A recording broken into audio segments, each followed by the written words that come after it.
नमस्कार. माळेगावातील विठ्ठल रुक्मिणी मंदिराच्या जीर्णोद्धाराचं काम नुकतंच हाती घेण्यात आलंय. या कामी राज्याचे उपमुख्यमंत्री अजितदादा पवार यांनी यापूर्वीच मोठा सिंहाचा वाटा उचलीत विठ्ठल रुक्मिणी मंदिराच्या सभा मंडपाकरिता तब्बल 32,50,542 रुपये एवढा मोठा भरघोस निधी मंजूर करून दिलाय. हा निधी अजित पवार यांनी 8 महिन्यापूर्वीच डीपीडीसी नागोरठाण या लेखाशीर्षाखाली दिलेला आहे.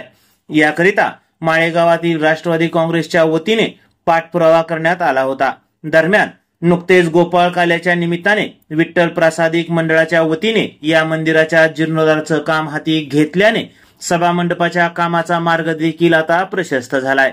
त्यातच लोकसहभागातून होऊ घातलेल्या विठ्ठल रुक्मिणी मंदिराच्या जीर्णोद्धाराच्या कामात गावातील सर्वपक्षीय नेते मंडळी, संस्था, पतसंस्था, सोसायट्या व नागरिकांमधून लोकवर्गणीचा ओघ सुरू झालाय.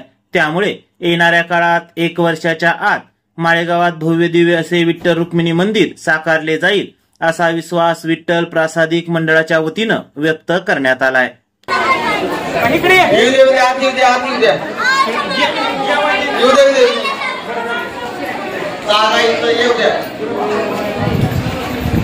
बसून घ्या.